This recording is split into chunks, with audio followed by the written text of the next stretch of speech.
It's unsafe to run with the Olympic torch that close to your face in the ACTIVISION DECATHLON from 1983 from Activision. I'm still waiting for these zombie multiplayer DLC level packs, where you run away from zombies trying to eat you. 100 meters, hear the roar of the crowd! Yay. Yay. In addition to some crowd noises, this game could use zombie levels to make it more exciting.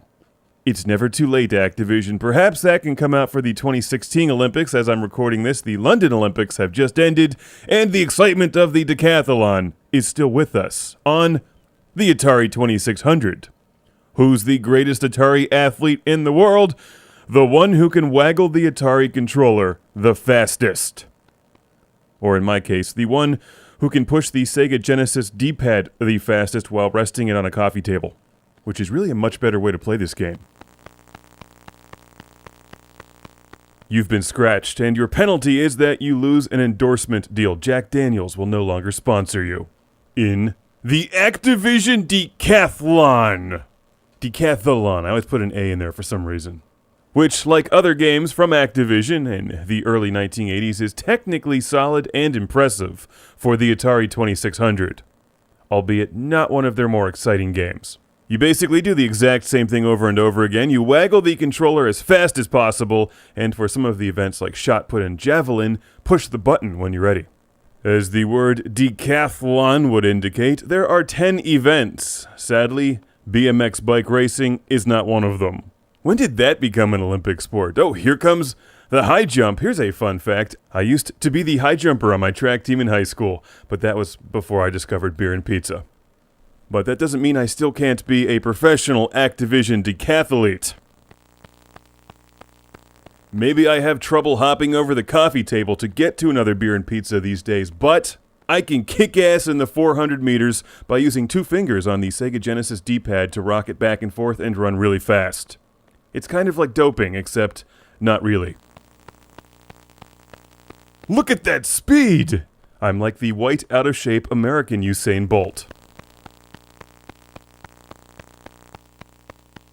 Oh, this gets boring. Playing this game with the Atari joystick just looks obscene, and is one of the best ways to break your equipment. Don't read too much into that.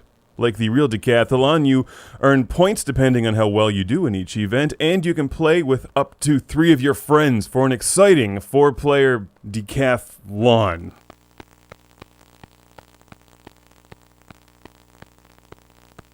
Ashton Eaton and Trey Hardy got nothing on me because I've got a Sega Genesis controller resting on the coffee table.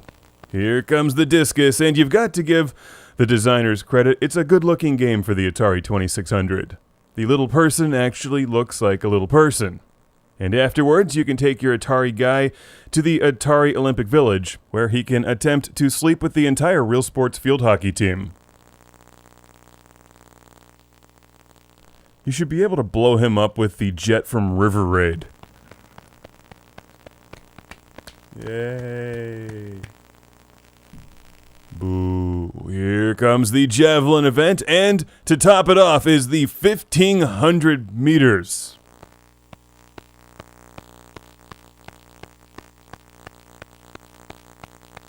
So that's 3.5 minutes of waggling your controller, or repeatedly pushing the D-pad. 3.5 minutes that you could be blowing things up in River Raid. Seriously, it's a nice concept, but not one of the most exciting games, and I'm going to do what the Americans and Soviet Union did in the 1980s and just boycott the 1983 Activision Decathlon. It's time to relive the Cold War on your Atari 2600 and play some Missile Command instead.